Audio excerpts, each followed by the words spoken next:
अज्ञानतिमिरान्धस्य ज्ञानाञ्जनशलाकया चक्षुरुन्मिलितं येन तस्मै श्रीगुरवे नमः। नमो ॐ विष्णुपादाय कृष्णप्रेष्ठाय भूतले श्रीमते भक्तिवेदान्तस्वामिन्निति नामिने। नमस्ते सारस्वते देवी गौरवाणी प्रचारिणे निर्विशेषशून्यवादी पाश्चात्यदेशधारिणे। हे कृष्णा करुणा सिन्धो दीनबन्धो जगत्पते गोपेश गोपिका कान्ता राधा कान्ता नमोऽस्तुते। तप्त कांचन गौरांगी राधे वृंदावनेश्वरी वृषभानुसुते देवी प्रणमामि हरिप्रिये। जय श्री कृष्ण चैतन्य प्रभु नित्यानंद श्री अद्वैत गदाधरा श्रीवासादि गौर भक्त वृंद।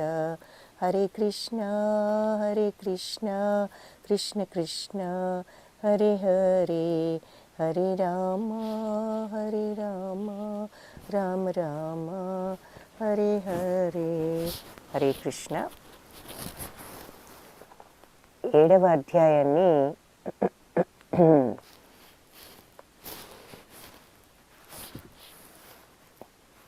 జ్ఞాన విజ్ఞాన యోగము అని ఈ 7వ అధ్యాయాన్ని అంటాము. భగవద్ విజ్ఞానము. సో 7 నుంచి భక్తి యోగలోకి వెళ్తాం కాబట్టి ఇక్కడ నుండి మనకు భగవంతుడి గురించి ఒక రకమైన ఈ భక్తికి సంబంధించినటువంటి జ్ఞానాన్నంతా కూడా చూస్తాము. ఈ అధ్యాయాన్ని నుంచి 12వ అధ్యాయం వరకు. జ్ఞానము విజ్ఞానము. జ్ఞానము అంటే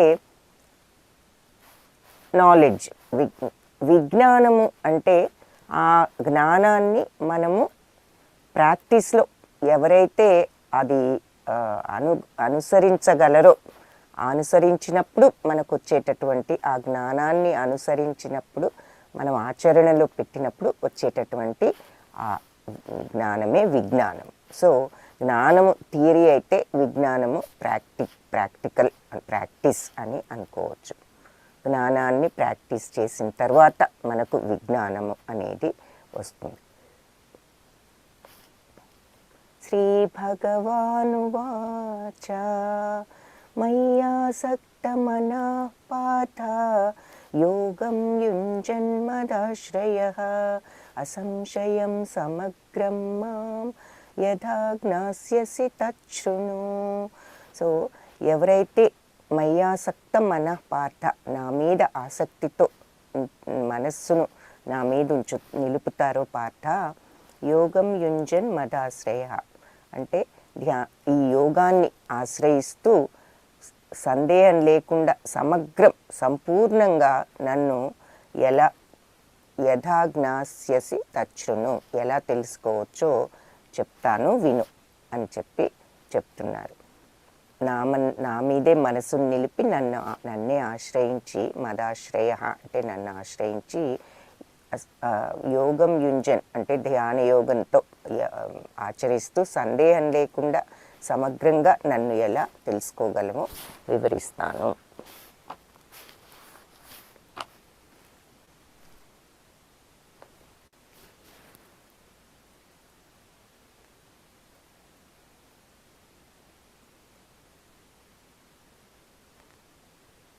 హరే కృష్ణ మాతాజీ. హరే కృష్ణ మాతాజీ.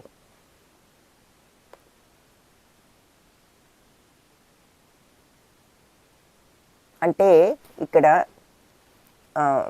నా మీద మనస్సును లగ్నం చేసి సంపూర్ణ భావంతో యోగం అభ్యసించటం ద్వారా నువ్వు నన్ను ఎలా సమగ్రంగా తెలుసుకోగలుగుతావో చెప్తాను, ఇప్పుడు విను అంటారు. అంటే యోగము అంటే ఏమిటి? భగవంతుడితో కనెక్షన్ విత్ గాడ్ అని ఇంగ్లీష్లో చెప్పుకున్నాము. తెలుగులో భగవంతుడితో సంబంధం పెట్టుకోవటం అని అంటున్నాం.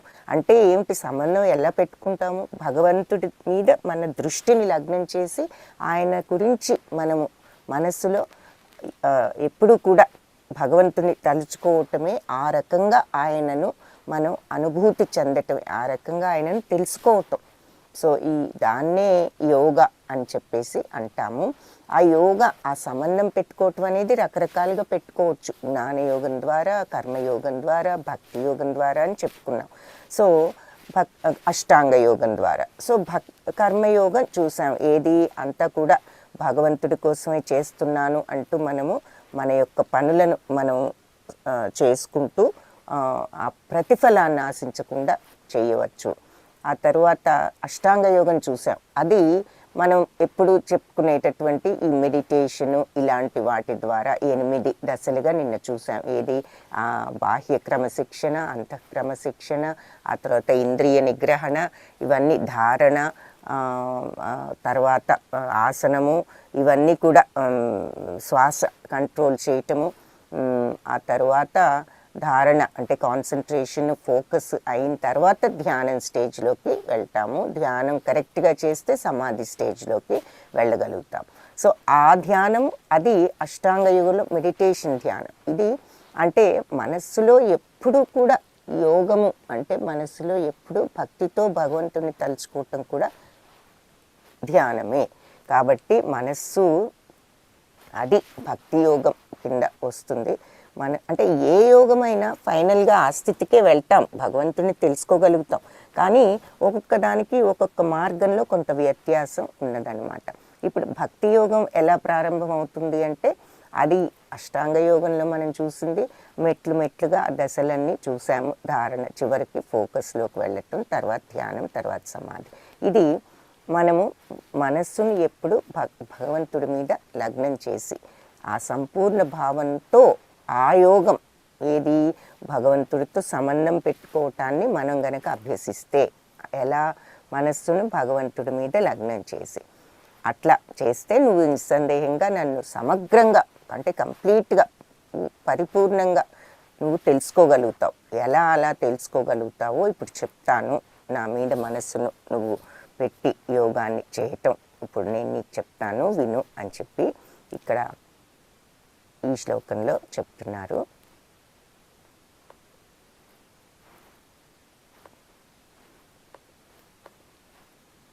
జ్ఞానం తేహం సవిజ్ఞానం ఇదం వక్ష్యామ్యశేషతః యత్జ్ఞాత్వా నేహ భూయః అన్యత్ జ్ఞాతవ్యం అవశిష్యతే. నేను ఇప్పుడు నీకు ఈ జ్ఞాన విజ్ఞానాలతో పాటుగా భౌతిక ఆధ్యాత్మిక జ్ఞానాన్ని కూడా సంపూర్ణంగా చెప్తాను. ఈ జ్ఞానము విజ్ఞానము వాటితో పాటు ఈ భౌతికంగా ఉన్న ఆధ్యాత్మిక జ్ఞానం, వీటన్నిటి గురించి కూడా పూర్తిగా చెప్తాను. దీనిని యత్జ్ఞాత్వా నేహ భూయః, ఈ జ్ఞానం అంతా కూడా నువ్వు తెలుసుకుంటే అన్యత్ జ్ఞాతవ్యం అవశిష్యతే, వేరే జ్ఞానం ఇంకా నీకు తెలుసుకోవాల్సిందేమీ కూడా లేదు. నేను ఇప్పుడు నీకు చెప్పే ఈ జ్ఞానం కనుక నీకు అర్థమై నువ్వు గ్రహించగలిగితే ఇంకా నువ్వు ఈ ప్రపంచంలో తెలుసుకోవాల్సినటువంటి వేరే జ్ఞానం ఏమీ కూడా లేదు అని చెప్తున్నారు. మనుష్యాణం సహస్రేషు కశ్చిద్ యతతి సిద్ధయే యతతాం అపి సిద్ధానాం కశ్చిన్ మాం వేత్తి తత్వతః.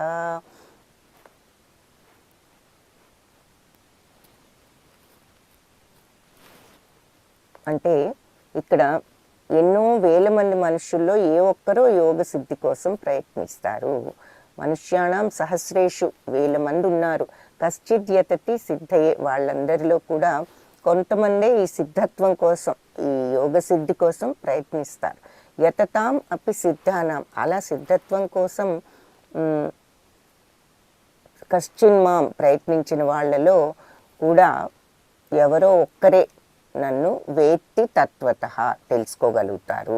నిజంగా నన్ను తెలుసుకున్న వాళ్ళు ఎవరో ఒక్కళ్ళే ఉంటారు. సో ఎంతో వేల మంది ఈ సిద్ధత్వం కోసం ప్రయత్నిస్తారు, యోగ సిద్ధి కోసం. కానీ అలా ప్రయత్నించిన వాళ్ళల్లో కూడా ఎక్కడో ఒకళ్ళు మాత్రమే నన్ను తెలుసుకోగలుగుతారు అని చెప్పి చెప్తున్నారు. సో అసలు ఇక్కడ ఎగ్జాంపుల్ ఏమిటి అంటే, ఇప్పుడు ఫర్ ఎగ్జాంపుల్ రన్నింగ్ రేస్ లాంటిది ఏదన్నా ఉన్నది, అక్కడ మన ఎంతోమంది ప్రయత్నిస్తారు అందులో పాల్గొనటానికి. ఎంతో మందిలో మేబీ ఒక 10 మందిని సెలెక్ట్ చేస్తారు పాల్గొనటానికి. అలా ఎన్నో వేల మంది మనుషులు ఉంటే కొంతమందే సిద్ధత్వం కోసం ప్రయత్నిస్తారు. ఆ కొంతమందిలో కూడా ఎవరో ఒకళ్ళే నన్ను తెలుసుకుంటారు అంటున్నారు. అంటే ఇక్కడ ఆ 10 మందిని సెలెక్ట్ చేస్తే ఎవరో ఒకళ్ళే గెలుస్తారు. అలాగే ఉదాహరణగా ఇక్కడ మనకు ఆ విషయం చూపిస్తున్నారు. ఎంతోమంది మనుషుల్లో కొందరే ప్రయత్నిస్తారు ఈ సిద్ధత్వం కోసం, ఆ కొంతమందిలో కూడా ఎవరో ఒకళ్ళే నన్ను తెలుసుకుంటారు. So out of many thousands among men one may endeavor for perfection, and of those who have achieved perfection hardly one knows me in truth. అంటే ఎంతోమంది వేల మందిలో కొంతమంది ఈ సిద్ధత్వం కోసం ప్రయత్నిస్తే ఆ ప్రయత్నించిన కొంతమందిలో కూడా ఎవరో ఒక్కళ్ళు తెలుసుకోగలుగుతారేమో నన్ను. భూమిరాపో నలో వాయు ఖమ్మనో బుద్ధిరేవచ అహంకార ఇతీయం మే భిన్నా ప్రకృతిర్ అష్టధా. సో భూమి, ఆపో నీరు, నలో వాయు అగ్ని, వాయువు, ఖం ఆకాశం, మనస్సు, బుద్ధి, ఈ 8 భూమి, నీరు, అగ్ని, గాలి, ఆకాశం పంచభూతాలు ప్లస్ మనస్సు, బుద్ధి, అహంకారము అహంకార ఇటీయం ఇవన్నీ కూడా మే భిన్న ప్రకృతి అష్టధ, నా యొక్క భిన్న ప్రకృతి, ఈ 8 కూడా, ఈ 8 శక్తులు నా యొక్క ఆ మాయాశక్తి ఈ రకంగా విభజింపబడింది అని చెప్తున్నారు. సో ఈ పంచభూతాలు 5, మన మనసు 5 కూడా మన భౌతిక శరీరం ఏదైనా సరే ఆకారం ఉంది అంటే ఈ పంచభూతాలు తయారు చేయబడింది అని మనం చెప్పుకున్నాం ఇంతకుముందు. కాబట్టి మన భౌతిక శరీరం, స్థూల శరీరం అంటే కంటికి కనపడే ఈ మెటీరియల్ బాడీ, స్థూల శరీరము ఈ పంచభూతాలతో తయారు చేయబడింది. అది కాకుండా ఇంకేమున్నాయి మన శరీరంలో? ఈ స్థూల శరీరం కాకుండా సూక్ష్మ శరీరము అంటే కంటికి కనపడంది ఉంది. ఏది? మనస్సు, బుద్ధి, అహంకారము. ఇది సూక్ష్మ శరీరం అని చెప్తాము. అలాగే కారణ శరీరం అని కూడా ఉన్నది. అది మన లోపల అంటే కంప్లీట్గా ఆత్మ కాదు, ఎందుకంటే ఆత్మని మనం శరీరం అని అనము.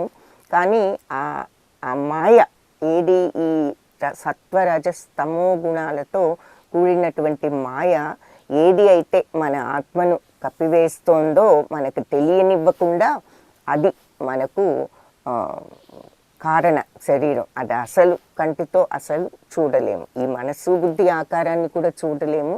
ఈ కారణ శరీరం ఏమో మాయ, ఆ మాయతో కప్పబడి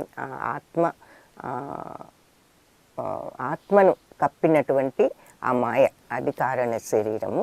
సో ఇవన్నీ కూడా శరీరంలో పార్ట్స్ భగవంతుడి యొక్క మాయా శక్తులు అని చెప్తున్నారు. ఇక్కడ భౌతిక శరీరం అంతా కూడా పంచభూతాలతో, మనకే కాదు ఏ జీవి అయినా ఏదైనా సరే ఆకారం ఉంది అంటే పంచభూతాలతో తయారు చేయబడింది అని చూసాం.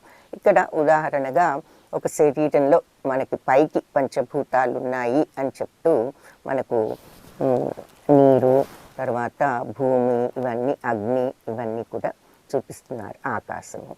సో మన యొక్క శరీరం, భౌతిక శరీరం ఈ పంచభూతాలతో తయారు చేయబడింది. లోపల సూక్ష్మ శరీరం మనకు మనస్సు, బుద్ధి, అహంకారము ఉన్నాయి.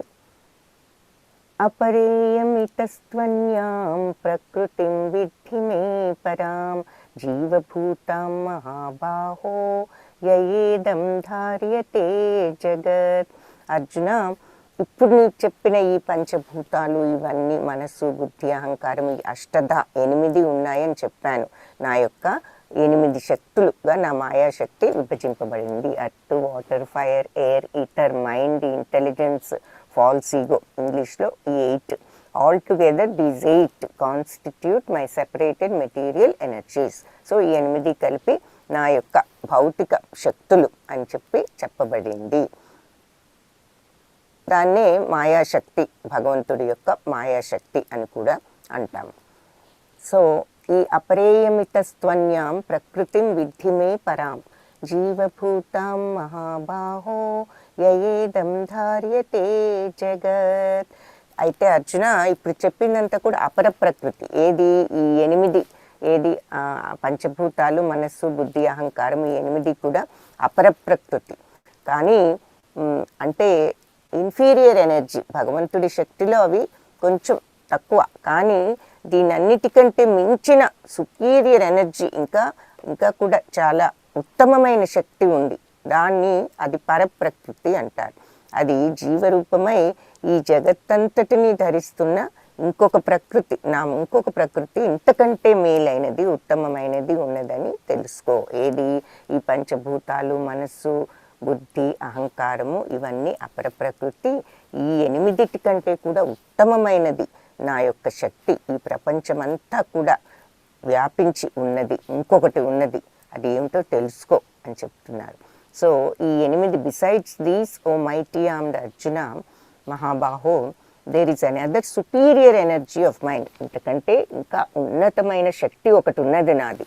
Which comprises the living entities who are exploiting the resources of this material inferior nature. ఇంకా ఈ శక్తి ఎలాంటిది అంటే ఈ జీవభూతాలన్నిటిలోనూ వ్యాపించి ఉన్నది శక్తి. ఆ శక్తితోనే అవి ఈ భౌతిక ప్రపంచంలో జీవిస్తున్నాయి అని చెప్పేసి చెప్తున్నారు. ఏతద్యోనీని భూతాని సర్వాణీత్యుపధారయ అహం కృత్స్నస్య జగతః ప్రభవ ప్రళయస్తథా. సర్వకారణము నా ఈ 2 ప్రకృతుల నుంచే సమస్త భూతాలు పుడుతున్నాయని గ్రహించు. అందుకనే సర్వ జగత్తు ఆవిర్భవించటానికి అంటే క్రియేట్ చేయబడటానికి, అంతం కావటానికి కూడా నేనే కారణమని తెలుసుకో. ఈ 2 శక్తులు భగవంతుడి యొక్క ఉన్నతమైన శక్తి, భగవంతుడి యొక్క కొంచెం తక్కువగా ఉన్నటువంటి మాయాశక్తి. ఈ 2 శక్తులతోనే ఈ మొత్తం అన్నీ కూడా పుడుతున్నాయని, జీవరాశులన్నీ కూడా పుడుతున్నాయి. అందుకనే ఈ సర్వ జగత్తు కూడా ఆవిర్భవించటం ఈ 2 శక్తుల వల్లే. అలాగే అంతం కావటం కానికి కూడా నేనే కారణం అని తెలుసుకో అని చెప్తున్నారు. All created beings have their source in these 2 natures. So పుట్టిన అన్ని జీవులు, అన్ని ప్రకృతి అంతా కూడా, అన్నిటికీ కూడా ఈ 2 కారణాలు అని తెలుసుకో. ఏది? పంచభూతాలు, మనసు, బుద్ధి, అహంకారం. అది అపర ప్రకృతి అంటే కొంచెం తక్కువగా ఉన్న మాయాశక్తి. దానిని మించిన గొప్ప శక్తి ఏమిటి అంటే ఈ ప్రపంచమంతా, ఈ విశ్వమంతా వ్యాప్తి అయి ఉన్నటువంటి ఆత్మశక్తి. సో మన శరీరము సూక్ష్మ శరీరం అవ్వనివ్వండి, భౌతిక స్థూల శరీరం అవ్వనివ్వండి, ఏదైనా మన శరీరం అంతా అపర ప్రకృతి అంటే కొంచెం మాయాశక్తి ద్వారా వచ్చినది. లోపల ఉన్నటువంటి ఆత్మ భగవంతుని యొక్క సుపీరియర్ ఎనర్జీ, ఆయన యొక్క ఉన్నతమైన పరప్రకృతి ఆత్మ. ఈ 2తోనే అన్నీ కూడా సృష్టించబడుతున్నాయి. శరీరం ఉండాలి, ఆత్మ ఉండాలి, ఒక జీవి ఉండాలి అంటే. కాబట్టి ఈ శరీరము ఇదంతా కూడా మాయాశక్తి, ఆత్మ అనేది భగవంతుని యొక్క ఇంకా ఉన్నతమైనటువంటి శక్తి. ఈ 2 సహాయంతోనే ఈ ప్రపంచంలో అన్నీ కూడా సృష్టించబడుతున్నాయి. ఈ 2 యొక్క కలయికతోనే ఒక జీవి ఏర్పడతాడు అని ఇక్కడ అర్థం. కాబట్టి all that is material, all that is spiritual in this world, know for certain that I'm both the origin and the dissolution. So ఏదైతే అంతా కూడా భౌతికము అంటే మన శరీరము, అంతా కూడా ఆధ్యాత్మికము అంటే మన ఆత్మ, ఈ 2టికి కూడా నేనే కారణమని తెలుసుకో. అలాగే వీటిని అంతం చేయటానికి కూడా నేనే కారణం అని తెలుసుకో అని చెప్పేసి చెప్తున్నారు. సో భగవంతుడే మనకున్నటువంటి ఆత్మ భగవంతుడి యొక్క అంశమే. ఇంతకుముందు కూడా చెప్పుకున్నాం ఆ విషయాన్ని, ఇక్కడ ఇంకా వివరంగా చెప్తున్నారు. మన ఆత్మేమో ఆధ్యాత్మికం. ఈ ప్రపంచంలో మనమే కాదు, ఏ జీవులైనా ఆత్మ ఉంటుంది. ఆ ఆత్మ ఆ తర్వాత అన్ని జీవులకు ఒక ఆకారం ఉంటుంది, ఒక బాడీ ఉంటుంది. ఆ బాడీ అదేమో మాయాశక్తి, ఈ లోపల ఉన్న ఆత్మేమో ఆధ్యాత్మిక శక్తి. ఈ 2 కూడా భగవత్ శక్తులే. ఒకటి పరప్రకృతి ఆధ్యాత్మం మన ఆత్మ, మన భౌతిక శరీరం అపర ప్రకృతి, అంత ఉన్నతమైన దీనికంటే ఉన్నతమైనది ఆధ్యాత్మికం, భౌతిక శరీరం అపర ప్రకృతి అని చెప్తున్నారు. కాబట్టి ఈ 2తోనే అన్ని జీవులు కూడా సృష్టించబడతాయి, ఆత్మతోనూ ఈ శరీరంతోనూ. ఆత్మేమో పరప్రకృతి ఆధ్యాత్మికం, శరీరమేమో భౌతికము అపర ప్రకృతి. ఈ 2 సహాయంతో ప్రతి జీవి కూడా ఈ లోకంలో సృష్టించబడుతుంది. అలాగే నేనే మళ్ళీ అన్నీ కూడా అంతం అవటానికి కారణము అని చెప్తున్నారు. మత్తా పరతరం నాన్యత్ కించిద్ అస్తి ధనంజయ మయి సర్వమిదం ప్రోతం సూత్రే మణిగణా ఇవ. సో మత్తా పరతరం నాణ్యత్ కించిత్ అస్తి ధనంజయ. సో నాకంటే కూడా నాణ్యమైనది అంటే శ్రేష్టమైన సత్యం ఇంకా వేరే ఏది కూడా లేదు ధనంజయ. అంటే అర్జున, మయి సర్వమిదం ప్రోతం సూత్రే మణిగణ ఇవ. కాబట్టి ఈ మణులన్నీ కూడా మనం ఒక హారంగా దారం ఎలా అయితే నిలుపుతుందో అలాగే నేను మొత్తం ఈ ప్రపంచాన్నంతా కూడా, ఈ జగత్తంతా కూడా నా మీద ఆధారపడి ఉన్నది. ఈ ముత్యాలన్నీ కూడా ఈ దారం మీద ఏ రకంగా అయితే ఈ మణులన్నీ ఆధారపడి ఉన్నాయో ఈ ప్రపంచమంతా కూడా ఇక్కడ వేరువేరు గోళాల్లో చూపిస్తున్నారు ఈ ప్లానెట్స్ అన్నీ, ఇవన్నీ కూడా నా మీద ఆధారపడి ఉన్నాయి. మరి లోపల దారం లేకపోతే ముత్యాలన్నీ ఎక్కడివక్కడ చెల్లాచెదురు అయిపోతాయి. కాబట్టి మనకు భగవంతుడనే వాళ్ళు లేకపోతే ఈ ప్లానెట్స్ కానీ ఈ విశ్వం అంతా కూడా ఏది కూడా సరి అయినటువంటి అన్నీ సరిగ్గా నడవటానికి, ఉండటానికి, మెయింటైన్ చేయబడటానికి కారణం భగవంతుడే. O conqueror of wealth, there is no truth superior to me. నన్ను మించినటువంటి సత్యం లేదు. Everything rests upon me. అన్నీ కూడా నా మీదే ఆధారపడి ఉంటాయి. ఎలాగూ అంటే as pearls are strung on a thread. దారం మీద ఏ రకంగా అయితే ముత్యాలన్నీ కూడా కూర్చబడి ఉంటాయో ఆ రకంగా అంతా కూడా నా మీదే ఆధారపడి ఉన్నది అని ఇక్కడ చెప్తున్నారు. రసోహం అప్సు కౌంతేయ ప్రభాస్మి శశి సూర్యయో ప్రణవ సర్వవేదేషు శబ్దఖే పౌరుషం ఋషు. సో రసోహం అప్సు కౌంతేయ అంటే అప్సు, అప్ అంటే నీటిలో ఉన్న రసం అంటే దానిలో రుచి. ఎవరు అంటే నేనే కౌంతేయ. ప్రభాస్మి శశి సూర్యయో. సూర్యుడు, శశి అంటే చంద్రుడు, సూర్యుడు. సూర్యచంద్రులలో ప్రభవం అంటే వాటి వెలుగు, వాటి యొక్క కాంతి. అస్మి నేనే. ప్రణవ సర్వవేదేషు, వేదాలన్నిట్లో ఉన్న ప్రణవం అంటే ఓంకారనాదం, అది కూడా నేనే. శబ్దఖే, పౌరుష్ అంటే శబ్దం, ఆకాశంలో ఉన్నటువంటి శబ్దం. మనం ఇంతకుముందు ఏం చూసాము, ఆకాశంలో ఏది ఉండదు, ఒక్క సౌండ్ వేవ్స్ తప్ప అని చెప్పుకున్నాము. సో ఆ శబ్ద తరంగాలు ఆకాశంలో ఉన్నవి నేనే. పౌరుషం ఋషు, మనుషులలో, ఋషు అంటే నరులలో ఉండేటటువంటి పౌరుషం అంటే ఇక్కడ సామర్థ్యం అని అర్థం. వాళ్ళలో ఉన్నటువంటి ఎబిలిటీ, ఎఫిషియన్సీ. సో మనిషిలో ఉన్న సామర్థ్యం, నేర్పరితనం, వాళ్ళు చేయగలిగిన పనులు ఎలా చేస్తున్నారు అంటే ఆ నేర్పరితనాన్ని కూడా నేనే. కాబట్టి Kuntiputra, I'm the taste of water, వాటర్లో ఉన్న రుచిని, రసోహం టేస్ట్ని నేనే. Light of the sun and the moon. ప్రభాస్మి శశి సూర్యయో, శశి సూర్యచంద్రుల యొక్క వెలుగును నేనే. Syllable in the Vedic mantras. ప్రణవ సర్వవేదేషు, వేదాలన్నిట్లో ఉన్న ప్రణవనాదం ఓంకారాన్ని నేనే. I'm the sound in ether, అంటే ఆకాశంలో శబ్ద తరంగాలు. మనిషిలో ఉన్నటువంటి ఎబిలిటీ ఇన్ మ్యాన్, మనిషిలోని సామర్థ్యాన్ని నేనే. సో ఇక్కడ మనకు ఒక టేబుల్ రూపంలో దేనిలో భగవంతుడు ఏ రకంగా ఉంటారు అన్నది చూద్దాము. అది 8వ శ్లోకం నుంచి 11వ శ్లోకం వరకు ఆ విషయాన్ని మనకు చెప్పారు. అంటే జలాల్లో ఇప్పుడు మనం చూసాం కదా, నీటిలో నేను రుచిని. ఆ నీటి యొక్క రుచి మనం నీరు తాగేటప్పుడు గుర్తు చేసుకోవచ్చు భగవంతుడిని. మనకి దాహం వేసినప్పుడు నీరు తప్ప ఇంకేది మన దాహాన్ని తీర్చలేదు.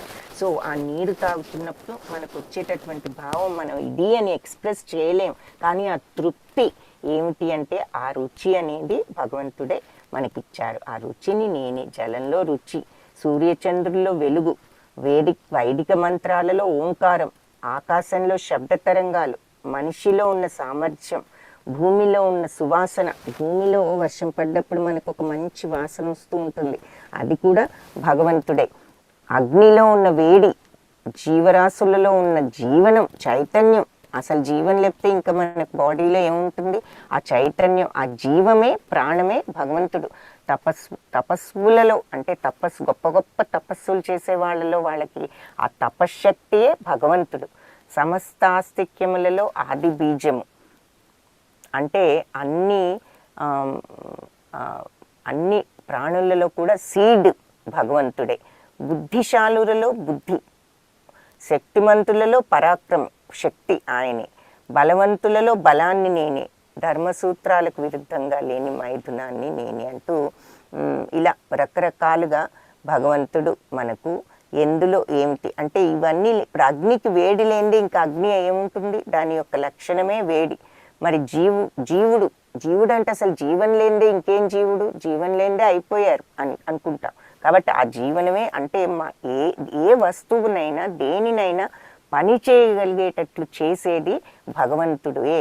కాబట్టి నీటికి రుచి లేకపోతే ఇంకేముంది? అలాగే సూర్యచంద్రులు నాకు వెలుగు లేకపోతే ఇంకా వాళ్ళు ఏం సూర్యుడు ఏం చంద్రుడు. మరి వైదిక మంత్రాలన్నిటిలోకి మరి ఆ ఓంకారం కూడా అంత ముఖ్యమైనది. ఏ మంత్రమైనా ముందు ఓంతోనే మొదలు పెడతాం. ఆకాశం ఉంది, ఆకాశంలో ఏదీ లేదు, ఉన్నదే శబ్ద తరంగాలు. ఆ శబ్ద తరంగాలు సౌండ్ వేవ్స్ కూడా లేకపోతే ఇంకేముంటుంది? ఆ సౌండే భగవంతుడు. మనిషి మానవుడు ఉన్నాడు అంటే మానవుడు మనం ఉన్నాము అంటే చిన్నప్పటి నుంచి ఏదో ఒకటి ఊపిరి పీల్చటం కూడా పుట్టడంతోనే నేర్చుకుంటాము. ఆ తర్వాత పక్కకి తిరగటం, బోర్లా పడటం, నడవటము, ఇవన్నీ కూడా నేర్చుకుంటూ ఉంటాం. ఈ సామర్థ్యం అంతా ఎక్కడి నుంచి వస్తుందంటే ఇదే భగవంతుడు. అలాగే భూమి ఉందంటే భూమిలో ఉన్నటువంటి ఆ వాసన, తర్వాత జీవులలో జీవనం, తపస్సులు అని ఎందుకంటాం? వాళ్ళు గొప్ప తపస్సు చేయగలరు కాబట్టి ఆ తపస్సు అనే శక్తి కూడా భగవంతుడే. మరి బుద్ధిమంతులు అంటే ఎందుకంటాం? వాళ్ళు చాలా బుద్ధి ఉన్నవాళ్ళు కాబట్టి ఆ బుద్ధి ఎవరు అంటే భగవంతుడే.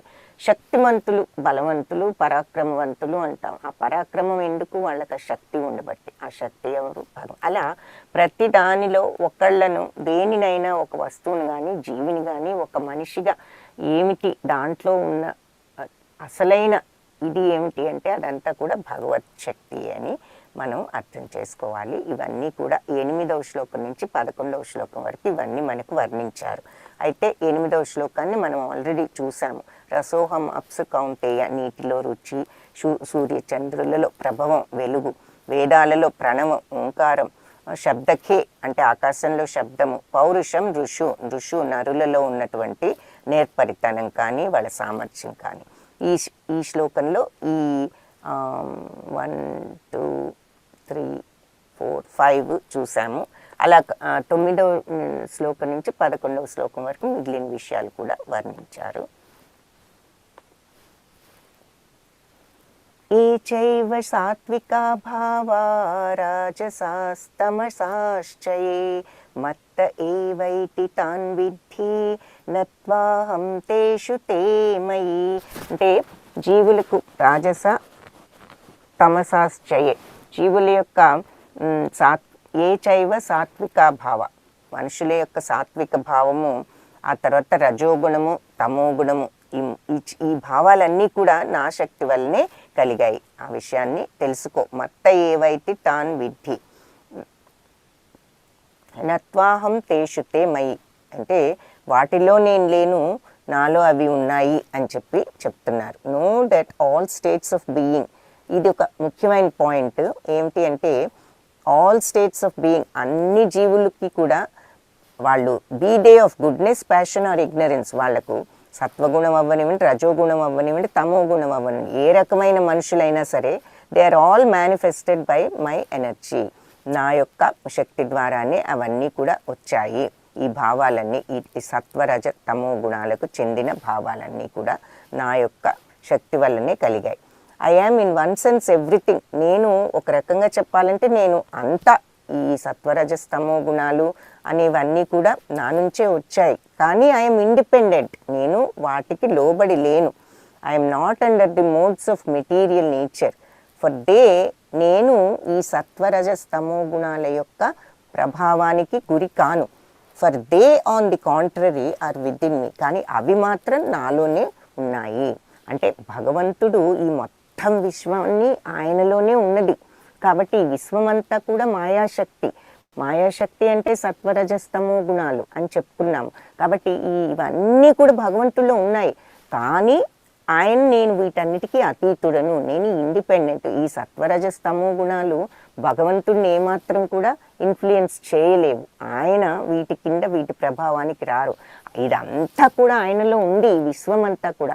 అయినప్పటికీ విశ్వమంతా ఆయనలో ఉండి, మాయాశక్తి అంతా ఆయనలో ఉండి, మాయాశక్తి అంటే సత్వరజస్తమో గుణాలని చెప్పుకుంటున్నాం. ఇవన్నీ భగవంతుల్లో ఉన్న భగవంతుడు మాత్రం ఈ మాయాశక్తి సత్వరజస్తమో గుణాలకు ఆయన బద్ధులు కారు అన్నది ఇక్కడ అర్థం. వాటిలో నేను లేను, నాలో అవి ఉన్నాయి అంటే అన్న మాటకు ఇది అర్థం. అంటే ఇవన్నీ మొత్తం విశ్వమంతా ఈ మాయాశక్తి ఇవంతా ఆయనలో ఉన్నప్పటికీ భగవంతుడు ఈ మాయాశక్తికి ఏమాత్రం ప్రభావితుడు కాదు.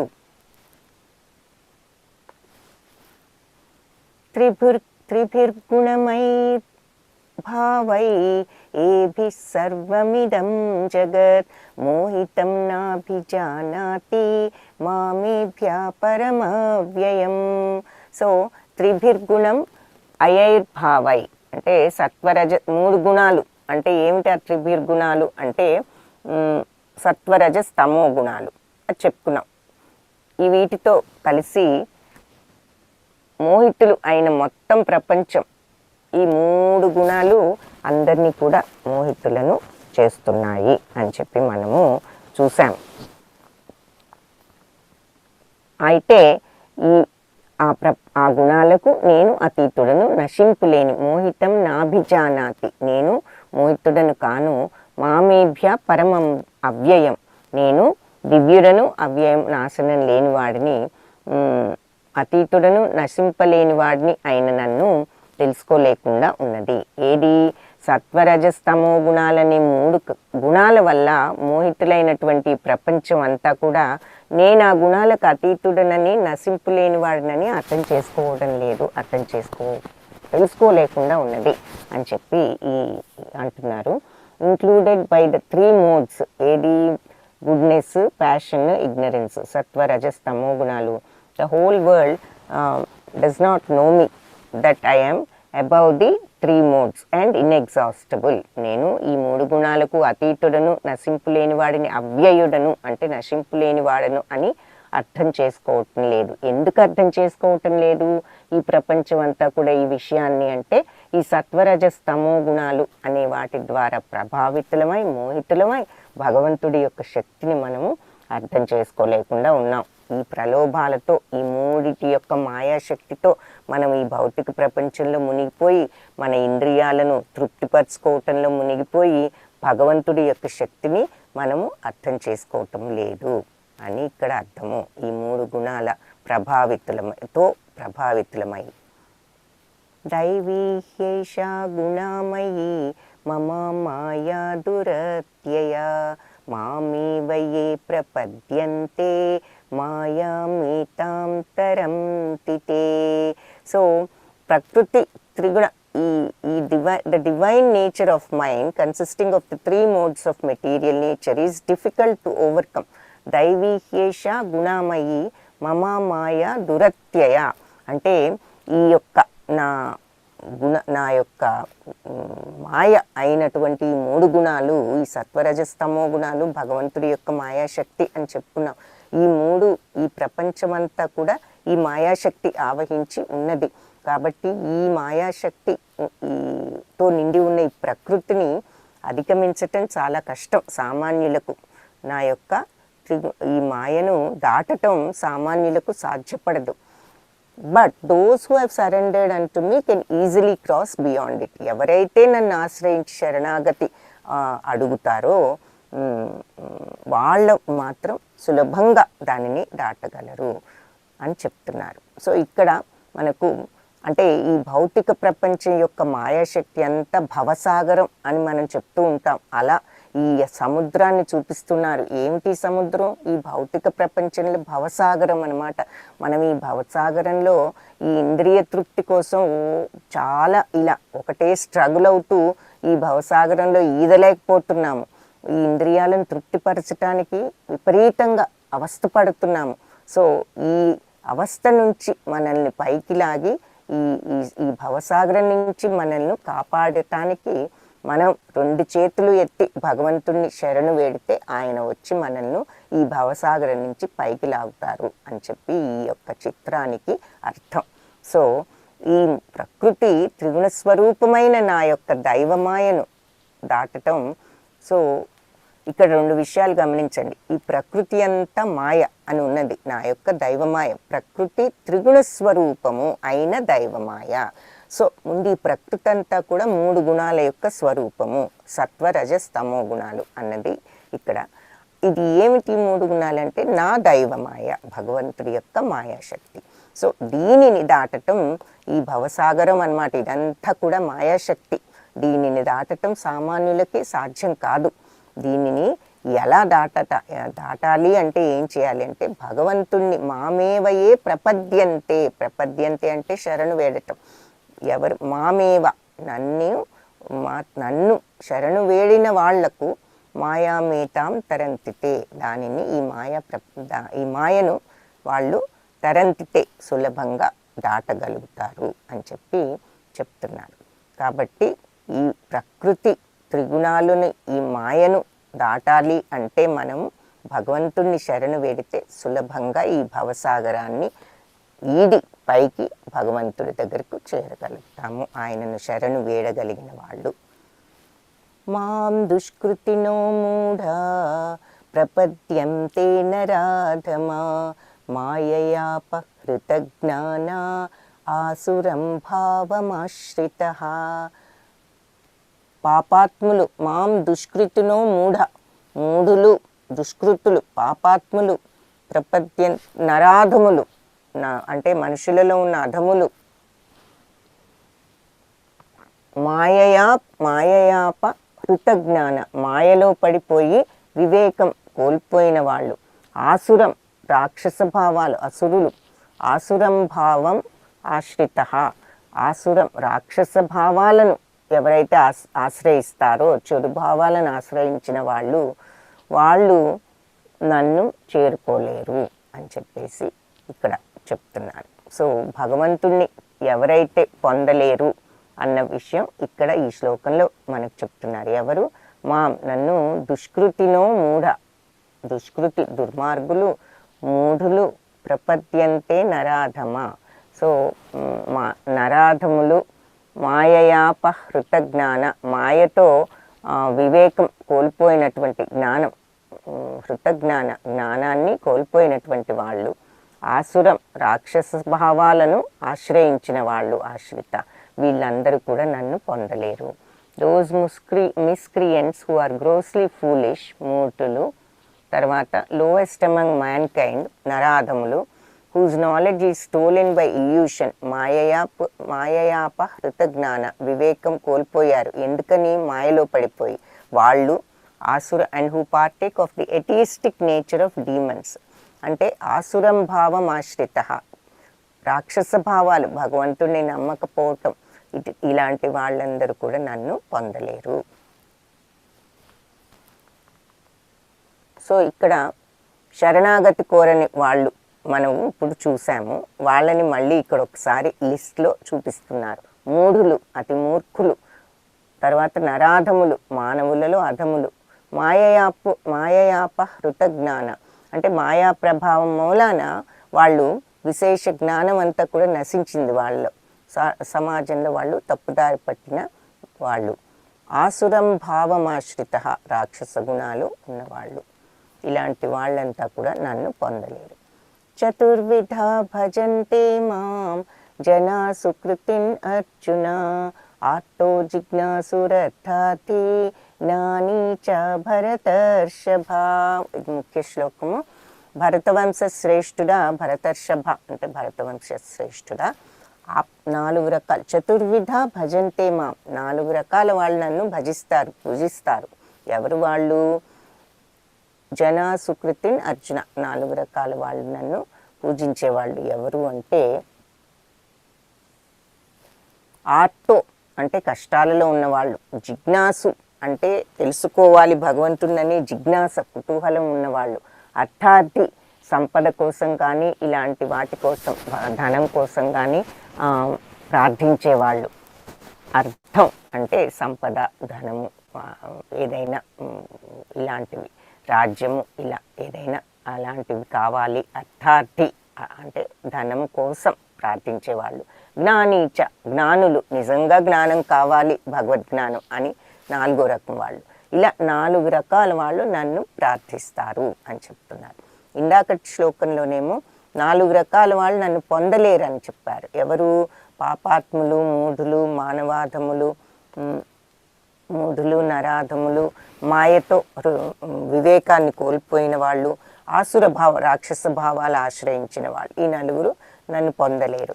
ఇప్పుడు ఇక్కడ ఏం చెప్తున్నారంటే 4 రకాల వాళ్ళు నన్ను పూజిస్తారు అని చెప్తున్నారు. ఎవరు ఆ 4 రకాల వాళ్ళు అంటే, ఆపదలో ఉన్నవాడు ఆర్తో, జిజ్ఞాసు, ఆత్మతత్వం తెలుసుకోవాలనేటటువంటి జిజ్ఞాసువులు. ఆ తర్వాత అర్థార్థి అంటే సిరి సంపదలు కోరేవాళ్ళు, ఏదైనా అలాంటి వాళ్ళు. జ్ఞాని మరియు ఆత్మజ్ఞానం కోసం ప్రార్థించేవాళ్ళు, ఆత్మజ్ఞానం కలిగిన వాళ్ళు. ఈ 4 పుణ్యపురుషులు నాకు భక్తి సేవ చేయటం ప్రారంభిస్తారు అని చెప్తున్నారు. సో ఆర్తో అంటే కష్టాలలో ఉన్నవాళ్ళు, ఆ తర్వాత జిజ్ఞాస ఉన్నవాళ్ళు, ఆ తర్వాత అర్థార్థి డబ్బు కోసం కానీ సిరి సంపదల కోసం కానీ, ఆ తర్వాత జ్ఞానులు. వీళ్ళంతా 4 రకాల వాళ్ళు నన్ను భజిస్తారు, పూజిస్తారు, నాకు భక్తి సేవ చేస్తారు. ఆర్తో జిజ్ఞాసుర్ ఆర్థి జ్ఞానీచ. ఆర్తులు అంటే ఎవరు? కష్టాలలో ఉన్నవాళ్ళు. గజేంద్ర మోక్షం. సో ఈ గజేంద్రుడు మొసలి నోట్లో కాలు ఇరుక్కున్న తర్వాత చివరికి ఏమీ చేయలేని పరిస్థితుల్లో భగవంతుడు గుర్తొచ్చి అప్పుడు ప్రార్థించటం, ఆయన రక్షించటం జరిగింది. సో కష్టాలలో ఉన్నవాడు కాబట్టి ఆయన ఆర్తిలో భగవంతుడిని ప్రార్థించారు. ఇక్కడ ద్రౌపదీదేవి, ఆవిడ కష్టాలలో శ్రీకృష్ణుని ప్రార్థించటం, ఆయన వచ్చి ఆవిడని కాపాడటం జరిగింది. ఆవిడ ఆర్తి, కష్టాలలో ఆవిడ బాధితులు వీళ్ళంతా. తర్వాత ఇక్కడ వకుళాదేవి, వ్యాస మహర్షి ఆయన కుమారుడైన సుఖదేవ గోస్వామి. ఎవరు అంటే పరీక్షిత్ మహారాజుకు భాగవతం చెప్పినటువంటి సుఖదేవ గోస్వామి. ఈ వకుళాదేవి గర్భంలో ఉండి ఈ మాయా ప్రపంచంలోకి రావటానికి నాకు భయంగా ఉంది, రాను అంటూ ఆయన ఎన్నో రోజులు రాకుండా ఉన్నప్పుడు వాళ్ళు భగవంతుని ప్రార్థిస్తే శ్రీకృష్ణుడు వచ్చి నీకు ఈ మాయకు గురి కాకుండా నేను నిన్ను కాపాడుతానని అని చెప్పిన తర్వాత అప్పుడు సుఖదేవ మహాముని పుట్టడం జరుగుతుంది. సో వీళ్ళు కష్ట ఆర్తులే అని చెప్పుకోవచ్చు. అయితే జ్ఞానాభిలాషులు అని కూడా చెప్పుకోవచ్చు. ఇక్కడ మన ఇప్పుడు ఆ సుఖదేవ గోస్వామియే పరీక్షిత్ మహారాజుకు భాగవతాన్ని చెప్తున్నారు. ఆయన జ్ఞానం కోసం ఈ భాగవతాన్ని చెప్పించుకున్నారు, భగవద్జ్ఞానం కోసం. సో జ్ఞానీచ ఆయన జ్ఞానం కోసం. ఆ తర్వాత అర్థార్థి, అలాగే సిరి సంపదల కోసం అర్థి అని. వాళ్ళెవరు? ఇక్కడ ధ్రువ మహారాజు చిన్నప్పుడు సవతి తల్లి నీకు రాజ్యం రాదు, నీ తండ్రి దగ్గర కూర్చునే అర్హత కూడా లేదు అన్నప్పుడు ఆయన బాధతో ఎలా అయినా తండ్రి ప్రేమను, రాజ్యాన్ని సంపాదించుకునే అర్హత తెచ్చుకోవాలి అని ఆయన అరణ్యంలోకి వెళ్ళి నారద మహాముని ఉపదేశించిన ఓం నమో భగవతే నారాయణాయ అనే మంత్రంతో తపస్సు తీవ్రంగా 6 నెలలు చేసిన తర్వాత భగవంతుడు సాక్షాత్కరించి ఆయనకు అన్ని ప్రసాదించి ధ్రువలోకాన్ని కూడా ప్రసాదించటం. సో అర్ధార్థి అని అక్కడ వాళ్ళు సంపద కోసం. ఇక్కడ శ్రీరామచంద్రుడు సుగ్రీవుడికి ఆశ్రయం ఇచ్చి ఆయనకు రాజ్యాన్ని తెచ్చిపెట్టడం చూపిస్తున్న ఆయన కూడా అర్థార్థి అంటే సిరి సంపదల కోసం, రాజ్యం కోసం భగవంతుడిని శరణు వేడారు. అలాంటి వాళ్ళు ఆ తర్వాత ఉదాహరణగా చూపిస్తున్నారనమాట. అర్థార్థులు వీళ్ళు ఉదాహరణ. ఇకపోతే జిజ్ఞాసతో భగవంతుని ప్రార్థించే వాళ్ళు ఎవరు అంటే తెలుసుకోవాలనేటటువంటి ఆసక్తి, ఇంట్రెస్ట్ ఉన్నవాళ్ళు. వాళ్ళు ఎవరంటే నైమిషారణ్యంలో వీళ్ళంతా మునులు. ఈ నైమిషారణ్యంలో మునులు చాలా ఫేమస్. ఈ జ్ఞానము అనే విషయం గురించి వాళ్ళు ఎప్పుడూ చర్చలు చేసుకుంటూ భగవద్జ్ఞానం గురించి చెప్పుకుంటూ ఉండేవారు. సో ఈ సూత గోస్వామి వీళ్ళంతా ఉన్నారు ఆ నైమిషారణ్యంలో. వాళ్ళను చూపిస్తున్నారు జిజ్ఞాసకు ఉదాహరణగా. భగవంతుడిని ప్రార్థించే వాళ్ళు ఎవరు అంటే ఇక్కడ ఆర్తులు, ఉదాహరణకు వీళ్ళిద్దరూ ఏది ఉదాహరణకు మన గజేంద్రుడు, తర్వాత ద్రౌపదీదేవి. ఆ తర్వాత జ్ఞాన సముపార్జనకు అది సుఖదేవ గోస్వామి. ఆ తర్వాత అర్థార్థి సిరి సంపదల కోసం ధ్రువ మహారాజు కానీ మన సుగ్రీవుడు కానీ వాళ్ళను, జిజ్ఞాస తెలుసుకోవాలనే ఆసక్తి నైమిషారణ్యంలో ఉన్నటువంటి ఋషులు. వీరిలో అందరిలో ఈ 4 రకాల్లో కూడా జ్ఞానులు అందరికంటే ఉత్తమమైన వర్గానికి చెందినవారు. సో బెస్ట్ కేటగిరీ ఈ 4 భక్తులలో కూడా ఎవరు అంటే జ్ఞానులు. సో తేషాం జ్ఞాని నిత్యయుక్త ఏక భక్తిర్విశిష్యతే ప్రియో హి జ్ఞానినోత్యర్థ మహంస చ మమ ప్రియ. తేషాం జ్ఞాని నిత్యయుక్త ఏక భక్తిర్విశిష్యతే ప్రియో హి జ్ఞానినోత్యర్థం అహం సచ మమ ప్రియ. ఈ 4 కూడా నిత్యము భగవంతుని భక్తితో భజించే ఆత్మజ్ఞానే అత్యుత్తముడు. అలాంటి జ్ఞానికి నేను ప్రియమైన వాడిని, నాకు అతను కూడా ఎంతో ప్రియమైన వాడు. Of these the one who is in full knowledge and is always engaged in pure devotional service is the best. ఎవరైతే పూర్తి జ్ఞానంతో ఎప్పుడు నన్ను అంటే ఎప్పుడు భక్తి మార్గంలో ఉండేవాళ్ళే అత్యుత్తములు. వాళ్లకు నేను చాలా ప్రియమైన వాడిని, వాళ్ళు కూడా నాకు చాలా ప్రియమైన వాళ్ళు అని చెప్తున్నారు. ఇక్కడ భగవత్ జపంలో, భగవద్ ధ్యానంలో ఆయన నామాన్ని స్మరిస్తూ ఉన్న భక్తుడిని మనకు ఉదాహరణగా చూపిస్తున్నారు. ఈ జ్ఞానులలో భక్తులు ఉత్తమమైన వాళ్ళు అని చెప్పి మళ్ళీ మనకు ఇక్కడేం చెప్తున్నారు, ఈ 4 రకాల భక్తుల్లో కూడా జ్ఞానులు అంటే భగవంతుని భక్తితో భజించి ఆత్మజ్ఞాని అత్యుత్తముడు అని చెప్తున్నారు. ఈ జ్ఞానులలో కూడా భక్తి జ్ఞానం ఉండొచ్చు, ఆ జ్ఞానంలో కూడా ఎవరైతే ఎక్కువ ఆ భక్తితో కూడా ఉంటారో వాళ్ళు ఉత్తమమైన వాళ్ళు. All these devotees are undoubtedly magnanimous souls. ఉదారా సర్వ ఏవైతే జ్ఞానిత్వాత్మైవ మే మతం ఆస్థిత సహి యుక్తాత్మా మామేవాన్ ఉత్తమాం గతిం. కాబట్టి వీళ్ళందరూ కూడా అన్డౌటెడ్లీ మ్యాగ్నానిమస్ సోల్స్.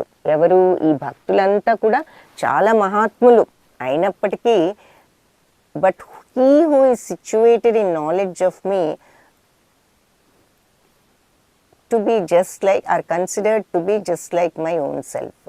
ఎవరైతే నా గురించి నన్ను అర్థం చేసుకోగలుగుతారో వాళ్ళు నా ఆత్మస్వరూపులే, నేనే స్వయంగా నేనే అని వాళ్ళను అనుకోవచ్చు అని చెప్పేసి చెప్తున్నారు. ఎవరైతే భగవంతుణ్ణి నిజంగా ఆ భగవద్ జ్ఞానంలో ఎవరైతే స్థితులై ఉంటారో వాళ్ళు నాతో సమానం అని నువ్వు అనుకోవచ్చు.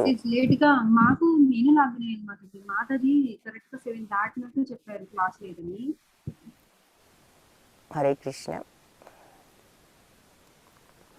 సో అది బీయింగ్ ఎంగేజ్డ్ ఇన్ ఎందువలనంటే అతను నన్నే పరమగతిగా భావిస్తాడు. Being engaged in transcendental service he sure to attain me. ఈ భక్తి సేవలో ఉండి అతను తప్పకుండా నన్ను పొందుతాడు అని చెప్తున్నారు. సో ఇక్కడ ఏం చెప్తున్నారంటే మళ్ళీ వీళ్ళంతా గొప్పవాళ్లే ఈ జ్ఞానులు అయినప్పటికీ జ్ఞాని మాత్రం నా ఆత్మస్వరూపుడే అని నా అభిప్రాయం.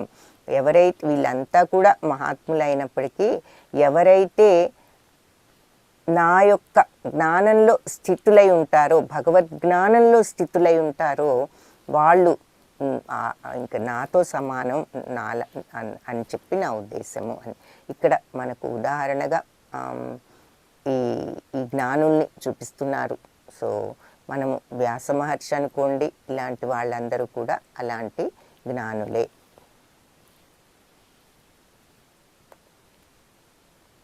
18వ శ్లోకం ఇది.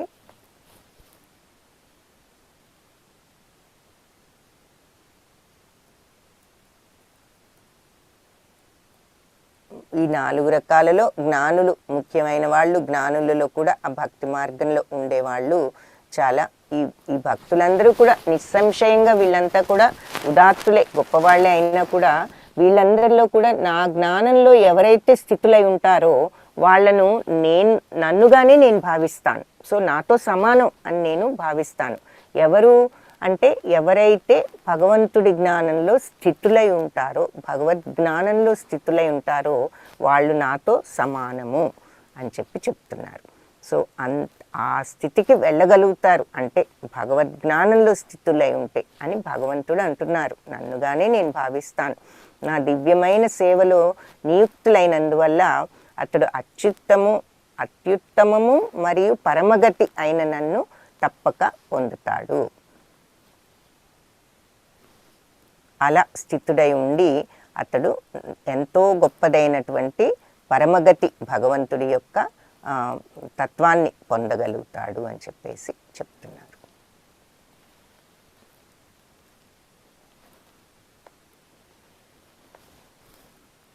శుద్ధ భక్తుడు చాలా అరుదు.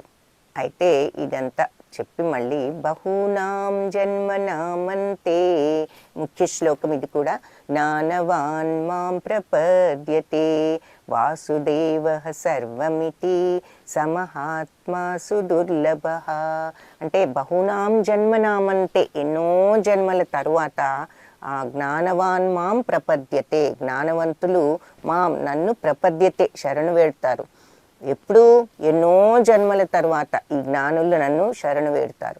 వాసుదేవ సర్వమితి, ఏమని? వాసుదేవుడే మొత్తం ఈ సర్వం, ఈ జగత్తంతా అని చెప్పి సమహాత్మ సుదుర్లభ, అలాంటి మహాత్ములు చాలా దుర్లభం, చాలా తక్కువ, అరుదు అని చెప్తున్నారు. సో బహునాం అనేక జన్మలు తర్వాత జ్ఞానవంతులు నన్ను శరణు వేడుతారు. ఏమని? వాసుదేవుడే సర్వం, వాసుదేవమయం ఈ సర్వం అనే జ్ఞానంతో ఎన్నో జన్మల అనంతరం జ్ఞాని నన్ను ఆశ్రయిస్తాడు, ప్రపద్యతే శరణు వేడుతాడు.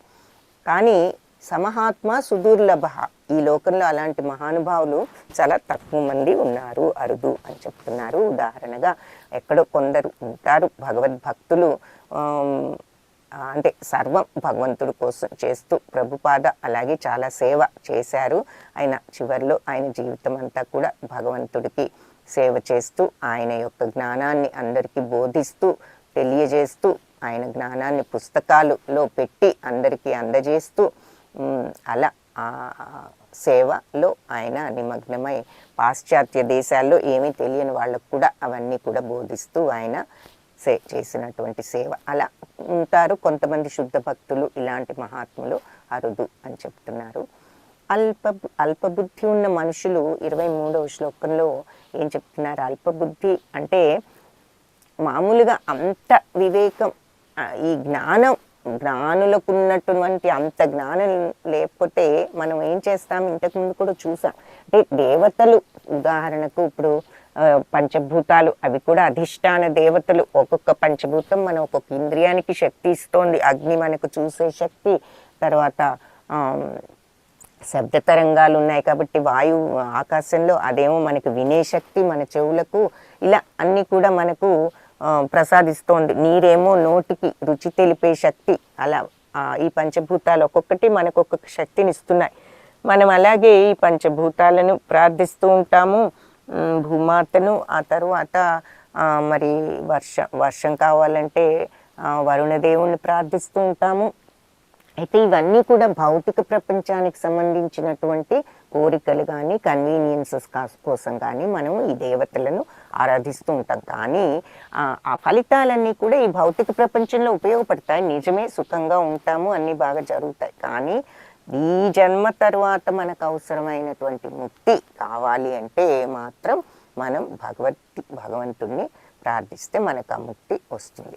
సో దేవతలను ఆరాధించామంటే మన కోరికలన్నీ తాత్కాలికము, ఈ ప్రపంచంలో అవసరమైన తాత్కాలిక కోరికలన్నీ తీరుతాయి, దేవలోకాలకు వెళ్తాం దేవతలను ఆరాధిస్తే. కానీ నన్ను ఆరాధించే భక్తులు మాత్రం నా యొక్క అత్యున్నత లోకానికి చేరుకుంటారు అని చెప్తున్నారు.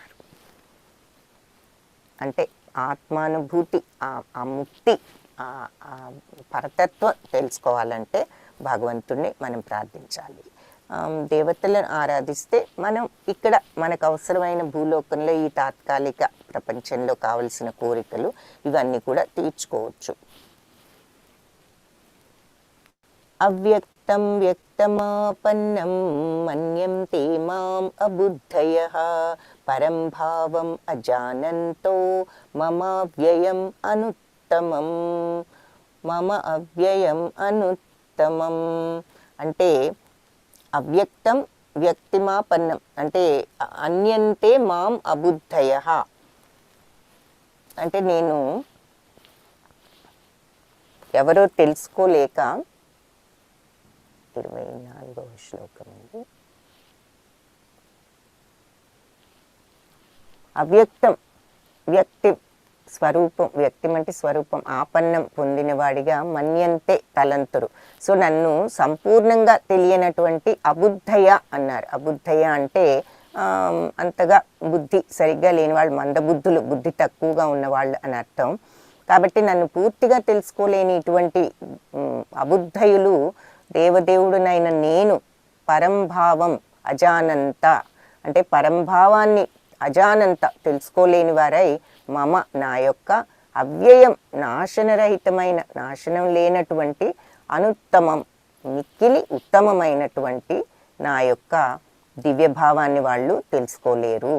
పరం దివ్యమైన స్థితిని వాళ్ళు అర్థం చేసుకోలేరు. కాబట్టి ఈ అబుద్ధయులు, అబుద్ధయ అన్నారు కదా, అంటే బుద్ధి ఎక్కువగా లేని వాళ్ళు, నన్ను సంపూర్ణంగా తెలుసుకోలేనటువంటి ఈ అబుద్ధయులు నేను నిరాకారుడుగా ఉండి ఇప్పుడేదో ఈ రూపాన్ని తాల్చానని అనుకుంటున్నారు.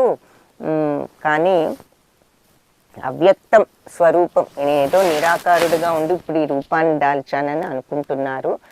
అల్పజ్ఞత వలన, వాళ్ళ జ్ఞానం లేకపోవటం వల్ల నా యొక్క అవ్యయం నాశనరహితమైన ఉత్తమమైన నా యొక్క పరంభావం దివ్యమైనటువంటి స్థితిని వాళ్ళు అర్థం చేసుకోలేకపోతున్నారు అని చెప్తున్నారు. సో ఈ అబుద్ధయులు భగవంతుడికి ఏదో నిరాకారుడై ఇప్పుడు ఈ రూపం దాల్చి వచ్చారులే అనుకుంటున్నారు. వాళ్ళకి నా యొక్క నాశనరహితము అత్యుత్తమము అయినటువంటి నా దివ్య స్థితిని వాళ్ళు అర్థం చేసుకోవటం లేదు.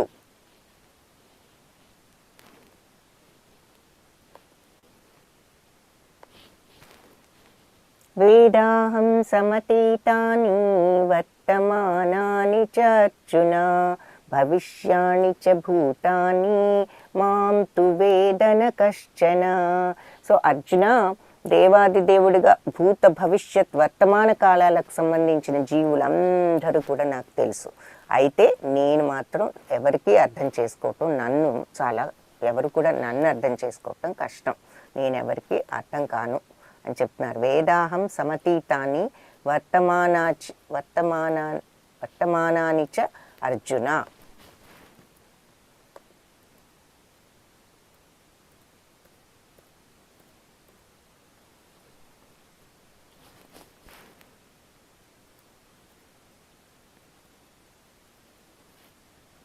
సో అంటే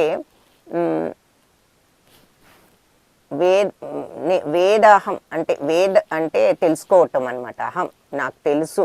ఏం తెలుసు అంటే సమతీతాన్ని గడిచిపోయినది, వర్తమానం ఇప్పుడు జరిగేది అన్నీ కూడా నాకు చ మరియు భవిష్యాన్ని ముందు ముందు జరగబోయేది అన్నీ కూడా ఈ భూతాలు సమస్త జీవులు చ భూతాని సమస్త జీవులు మాం నేను తు వేదన అంటే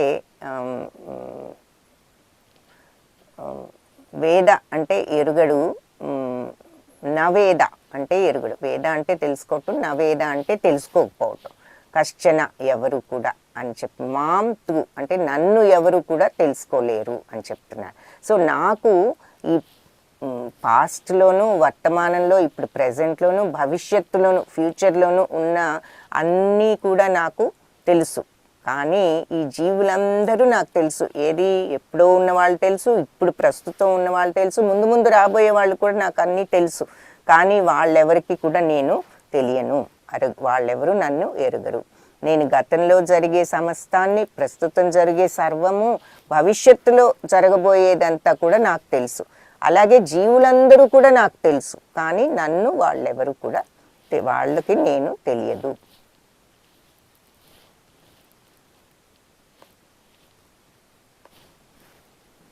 ఏషాం త్వంతగతం పాపం జనానాం పుణ్యకర్మణాం తే ద్వంద్వమోహ నిర్ముక్తా భజంతే మాం దృఢవ్రతా. ఎవరు భక్తులు కాగలరు?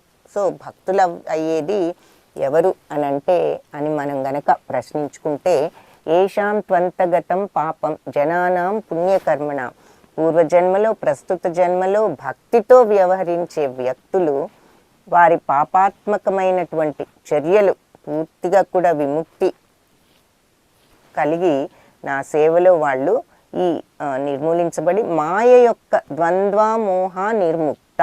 ద్వంద్వాలు అంటే ఆపోజిట్స్ అని చెప్పుకున్నాం. అంటే ఏదైనా మంచి చెడు, సుఖము దుఃఖము, చలి వేడి, తర్వాత శత్రువు మిత్రుడు, ఇలా అన్ని ఆపోజిట్స్ అనమాట. ఈ ఆపోజిట్స్ అన్నిటి నుంచి కూడా బయటపడగల వాళ్ళు. అంటే బయటపడటం అంటే ఏమిటి?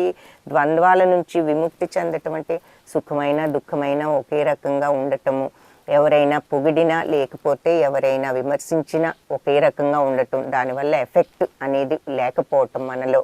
ఆ తర్వాత కష్టమైన సుఖమైన శత్రువునైనా మిత్రుడైనా ఎవరినైనా ఒకే రకంగా చూడగలగటం, అంటే ఆ విషయాలకు మనం ఎఫెక్ట్ కాకుండా ఉండటం ద్వంద్వాల నుంచి విముక్తి అంటే. సో అలా ఎవరైతే ఉంటూ నా సేవలో నిశ్చయంగా నిమగ్నమై ఉంటారో అని చెప్తున్నారు, వాళ్ళు భక్తులు. పూర్వజన్మలోనూ ప్రస్తుత జన్మలోనూ కూడా భక్తితో ఉన్నవాళ్ళు. అంటే కొన్ని జన్మలు అలా భక్తితో ఉండగలిగితే మనం ఆ స్థితికి వెళ్ళగలుగుతాము.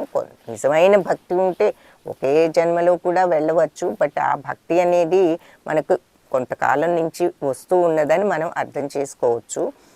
కాబట్టి పూర్వజన్మలో ప్రస్తుత జన్మలో భక్తితో వ్యవహరించే వ్యక్తులు వారి పాపాత్మకమైన చర్యలు పూర్తిగా నిర్మూలించబడతాయి. అలా భక్తితో ఉన్న వాళ్లకు వాళ్ళ పాపాలన్నీ కూడా నిర్మూలించబడి ఈ మాయ యొక్క ద్వంద్వత్వం నుంచి కూడా వాళ్ళు విముక్తి చెంది, అంటే కష్టాన్ని సుఖాన్ని ఒకే రకంగా చూడగలిగే స్థితికి వస్తారు. ఈ భక్తి మార్గంలో ఉండి శత్రువునైనా మిత్రునైనా ఒకే రకంగా ఉంటారు. తర్వాత ఎవరైనా పొగిడినా పొంగిపోరు, ఎవరైనా విమర్శించినా కృంగిపోరు, అన్నీ ఒకే రకంగా తీసుకోగలుగుతారు. ఈ ద్వంద్వాలన్నిటిని అంటే ఏమిటి? ఈ ద్వంద్వాలన్నిటి నుంచి కూడా విముక్తి పొందుతారు. ఎలా? నా సేవలో నిశ్చయంగా అలా ఉంటూ నిమగ్నమై నా సేవలో దృఢంగా ఉంటారు అని చెప్తున్నారు. ఇలాంటి వాళ్ళు భక్తులు అని. ఇలా పైకి మనకి ఉదాహరణకు వీళ్ళంతా నగర సంకీర్తన అంటే భగవంతుణ్ణి కీర్తన చేస్తూ మనం నగర వీధుల్లో తిరగటాన్ని నగర సంకీర్తన అని అంటారు. భగవద్కీర్తనలు మనకి ఇక్కడ వీళ్ళంతా నగర సంకీర్తనలు పాల్గొంటూ భగవంతుణ్ణి స్తుతిస్తూ కీర్తిస్తూ వాళ్ళు చేసే కీర్తనలు మనకు ఈ చిత్రంలో ఉదాహరణగా చూపిస్తున్నారు. సాధిభూతాధిదైవం మాం సాధియజ్ఞం చ యే విదుః ప్రయాణకాలేపి చ మాం తే విదుర్యుక్త చేతసః. సో ఇక్కడ దేవదేవుణ్ణైన నన్ను సమస్త జగత్తు దేవతలకు అన్ని యజ్ఞ పద్ధతులకు అధిపతిగా తెలుసుకుని నా పూర్తి భావనలో ఉన్నవారు మరణ సమయంలో నన్ను తెలుసుకుని ఉంటారు. సో ఎవరైతే ఇలా భక్తులుగా ఉంటూ సమస్త జగత్తుకు ఈ దేవతలకు యజ్ఞ పద్ధతులకు అన్నిటికీ నేనే అధిపతిని అని తెలుసుకుని వాళ్ళు పూర్తిగా నా భావనలో నిమగ్నమై ఉంటారో వాళ్ళు మరణ సమయంలో కూడా నన్ను తెలుసుకుని ఉంటారు అని చెప్తున్నారు. ఎప్పుడూ ఆ భగవంతుడి యొక్క గొప్పతనాన్ని అర్థం చేసుకుని ఆయన భావనలో ఉంటున్నప్పుడు మనం మరణ సమయంలో కూడా అలాగే ఉండగలుగుతాం. ఆ స్థితిని మనం అలవర్చుకుంటే. అందుకే ఆ స్థితి అలవర్చుకోవాలి అంటే భగవన్నామాన్ని మనం జపిస్తూ ఉంటే, ఆయన మనసులో ఎప్పుడు జపించుకుంటూ తలుచుకుంటూ ఉంటే మనకు ఆ స్థితి రావటానికి సహాయపడుతుంది, దోహదపడుతుంది. కాబట్టి పూర్తి భావనలో ఉండాలి అంటే ఆయన్ను ఆ రకంగా స్మరిస్తూ ఉండాలి. అందుకే ఆ స్మరించటానికి మనకి భగవన్నామం హరే కృష్ణ మంత్రం ఈ హరినామాన్ని మనం జపించుకుంటూ ఉండొచ్చు. అలా మనం అలవర్చుకుంటే మరణ సమయంలో కూడా మనకు ఆ నామము ఆ స్మరణ గుర్తుంటుంది. అప్పుడు ఆ సమయంలో ఆ నామస్మరణలు చేసుకుంటే మనం భగవత్ భగవత్ ప్రపంచాన్ని, ఆధ్యాత్మిక ప్రపంచంలోకి వెళ్ళగలుగుతాం, ఆయన పొందగలుగుతాం. ఉదాహరణగా భీష్మ పితామహుడు, ఆయన ఎప్పుడు కావాలనుకుంటే అప్పుడు ఆయనకు మరణం దొరికేటటువంటి వరం ఉన్నది ఆయనకు.